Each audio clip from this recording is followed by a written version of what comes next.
मेरा YouTube channel Krishna वाणी में आप सभी का स्वागत है। मेरे चैनल सब्सक्राइब करना न भूले। बुद्धि परा प्रकृति है, तो अब ये कैसे जाने कि इस समय जो हम सुन या समझ रहे हैं तो मेरी बुद्धि किस दिशा में है। इस समय स्थिति ऐसी है कि डर भी लग रहा है, आगे कुछ ज्यादा समझ नहीं आ रहा है और बेचैनी भी रहती है। बुद्धि भी प्रकृति के ही अंतर्गत आती है, इससे बुद्धि की उपयोगिता कम थोड़े ही हो गई। कृष्ण कह रहे हैं अपरा प्रकृति है और परा प्रकृति है।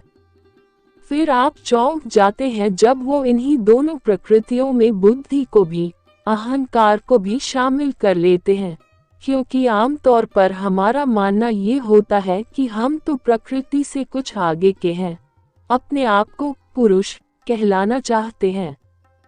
कृष्ण झटका दे देते हैं।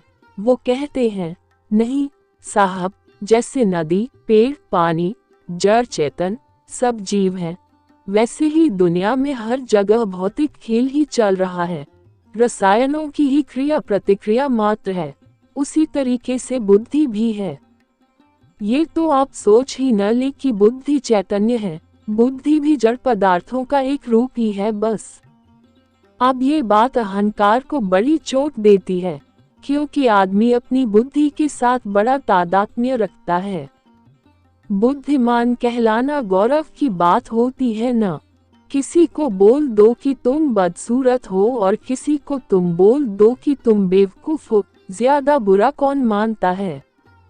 क्योंकि हमारा बुद्धि के साथ बड़ा तादात्म्य रहता है।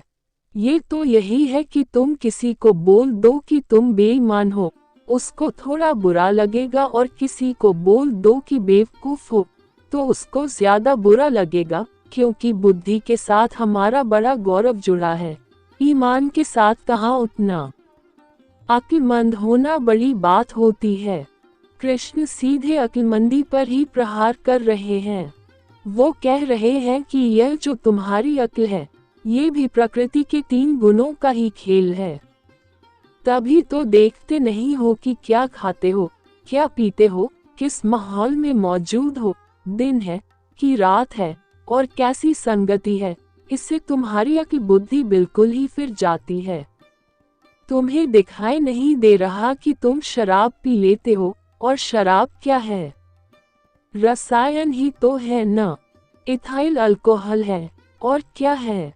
और बुद्धि कैसी घूम जाती है, घूमती है कि नहीं घूमती है? अब रसायन का प्रभाव तो किसी अन्य रसायन पर ही हो सकता है। तो शराब पीकर अगर बुद्धि घूम जाती है तो इसका मतलब है कि बुद्धि भी रसायन मात्र है। लियो, बड़ी चोट लगी, लग रहा है किसी ने थप्पड़ मार दिया।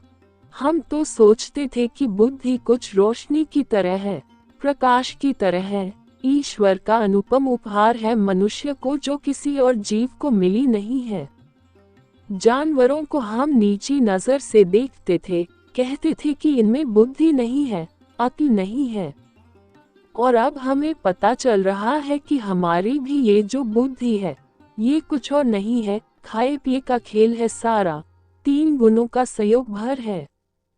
तो तुम्हें तकलीफ हुई है, कह रहे हैं, अब क्या करें? बुद्धि को ही श्री कृष्ण ने धक्का मार दिया, अपमानित कर दिया। हम तो उसे सिर पर चढ़ाए घूमते थे, बात बात में अक्ल लगाते थे, जहां देखो वहां अपनी होशियारी घुसेड़ देते थे। जब तक बैठ करके उसमें खोपड़ा न लगा दे, तब तक लगता ही नहीं था कि इंसान है। कोई भी मसला हो, उसमें खोपड़ा जरूर लगाना है। श्री कृष्ण बड़ा बुरा कर गए हमारे साथ, जरा भी हमारी कोमल कोमल भावनाओं की परवाह ही नहीं करी। अब प्रश्नकर्ता को बुलाया और बोले, ये जो तेरी बुद्धि है, ये लकड़ी है, और पानी है, और भाप है, और पत्थर है, और घास है, वही सब कुछ है प्रकृति जिसको तू अपने चारों ओर देखता है। वही प्रकृति भीतर बुद्धि, मन, अहंकार भी बनकर बैठी हुई है। वही प्रकृति जिसको तुम चारों ओर देखते हो और कहते हो प्रकृति मात्र तो है, वही प्रकृति भीतर की बुद्धि भी है। हमें उतना बुरा नहीं लगता अगर कोई हमसे कह दे कि ये जो हमारी मांस है, ये घास है। हम कहते हैं, ये बात तो हमें समझ में आती है क्योंकि घास हम खाते हैं। वही घास भीतर जा कर के बन जाती होगी मांस, तो उसे मानने में हमें बहुत तकलीफ नहीं होती है। मान ही लेते हैं, गाय ने खाई घास और हमने पिया गाय का दूध, तो ये बात थोड़ी सी हमको तार्किक लगती है कि ये जो मांस है हमारा, और ये जो बाल हैं, और ये हड्डियां हैं, और खून है, ये सब भी किसी न किसी तरीके से घास का ही रूप है। लेकिन कोई बोल दे कि आकी घास चरने गई है तो हाय राम, घरों पानी पड़ जाता है।